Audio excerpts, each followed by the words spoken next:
I wondered if you could just summarize your illustrious career in leasing and how you got into it. Well, the question is, how did I get into the industry? And the answer is, I just finished graduate school, and first job out of graduate school was with the Marine National Exchange Bank in Milwaukee, Wisconsin. I joined them in their executive training program, as it was called. And there were a group of us, and part of our work in that training program was to complete a white paper, a study of products or areas of interest that the bank was not involved in. The purpose was to come back with recommendation whether the bank should become involved or should stay uninvolved in those particular areas. And the topic that I picked, literally out of a hat, was equipment leasing, a subject that I frankly knew next to nothing about, had heard very little about, even though my graduate school was in business administration. And so I took that on. I think I'd been at the bank a grand total of about 3 months, and completed a white paper and a study of the industry, and recommended to bank management that it was an area that should in fact be considered. And I remember the 3 reasons I suggested that. One is that leasing was new to banks in 1971. It had only recently been approved as a banking activity by the Federal Reserve, but we were already seeing some of the banks, even in Milwaukee, offering equipment leasing services, and we thought from a defensive and a competitive position that we needed to do the same thing. Number 2, in those days, in the early 70s, leasing had more significant tax advantages than perhaps it does today. And there was an opportunity for the bank and the bank holding company to use those tax advantages. And third, in Wisconsin, the primary trade territory for the bank at that time, there were a number of manufacturers and vendors, and the concept of developing vendor programs to be able to build a business was attractive. So again, I recommended that the bank get into the business. The bank accepted that recommendation and asked me to actually start moving the bank in that direction. At that time, there were a few companies that offered bank leasing programs, and what that meant is that they partnered with the bank or a group of banks, entering into the equipment leasing industry and providing their much greater experience and skill levels to the bank to help them get in the business. U.S. Leasing was a company that was doing that at the time, and Equilease was a company doing it at the time. And we chose Equilease out of New York at the time to help us get into the business. Where we're seeing a great deal of activity this year is leasing companies starting to take a much harder look at their expense levels. This has always been traditionally a top-line business. That is, management focuses on total revenue and annual new business volume.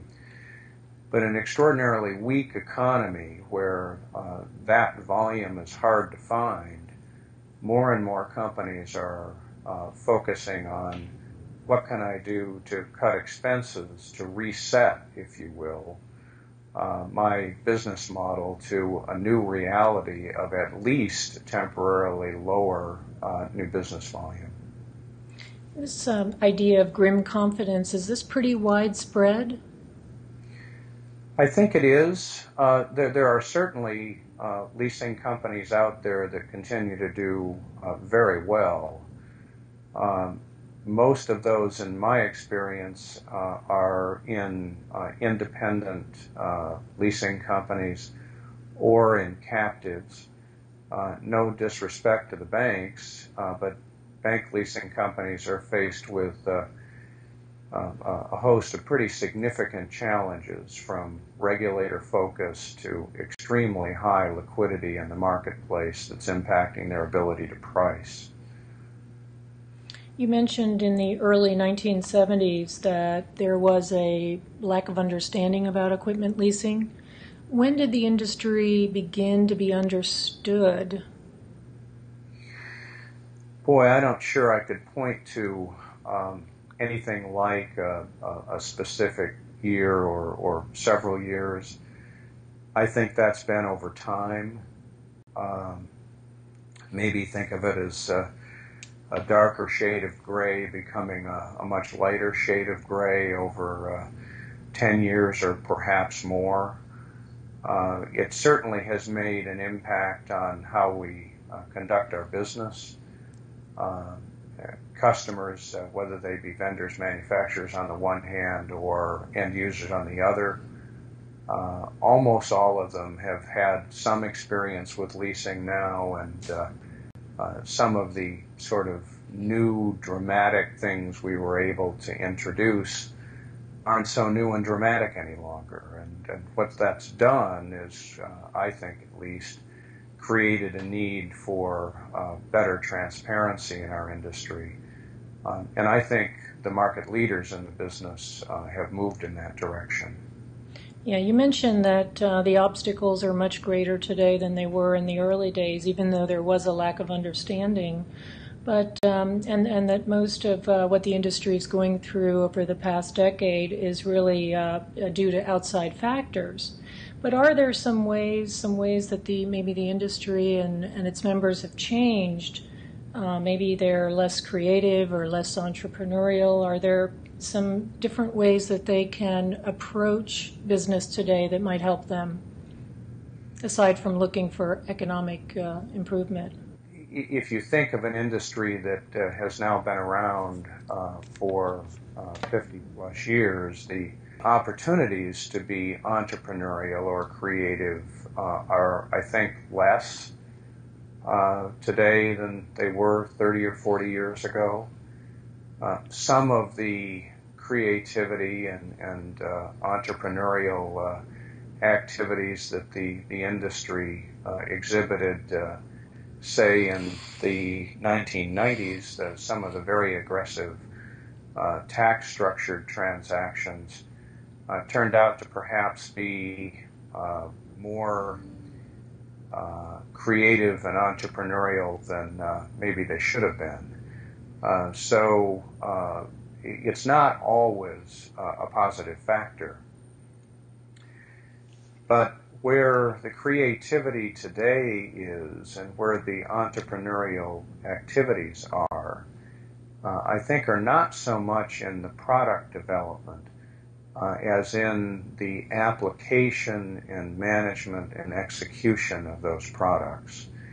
And I think there are all kinds of opportunities for improvements in those areas based on our work with clients. I want to go back to the perfect storm study for a moment, because I know it was probably the biggest hit research piece that the foundation ever put out. What was it about that study that was so significant? Well, I think there were several things. First of all, it was, very topical and timely. I mean, people were very interested in what was going on in the industry. Why were so many players led by individuals, management that were so well known in the industry having such difficulties? So I think the two elements, timely and the fact that there were some significant and well-known players that were struggling at the time, certainly contributed to that level of interest. But I think the third element was that it was the first time a research effort or analysis of the industry had been done in that way. It was a very deep dive into these companies using primarily interview techniques with management of those companies and others involved with those companies. And I think the mechanism, if you will, the process that was used to complete the study was new and different at the time, at least in our industry, and produced some very interesting results that are still used today in terms of a lesson or of a learning. We still get thousands of clicks into our website every year with people downloading that survey, that study. And I'm pretty sure the reason that they do that is for training purposes for younger management coming up in those organizations. And in a sentence or two or three, can you leave us with some personal words of wisdom that served you well, or things you wish to be remembered about you? Wow, that's a tough question. I think maybe if I were to try to summarize it, I've loved being in this business. I was a practitioner, as I call it, from 1971 and until 1992, let's call it. And then from 1992 until today, a consultant and advisor to the industry. I've always been humbled by the opportunity to work in this industry and with the people who help manage companies in this space. They are remarkably bright, remarkably creative, and remarkably sharing in their day-to-day activities in this business. And it's always been a thrill to me to come to industry gatherings, see people that I've seen for now the better part of 40 years, but also to meet people who I haven't known before and watch that same enthusiasm and creativity in the next generation. Thank you, John.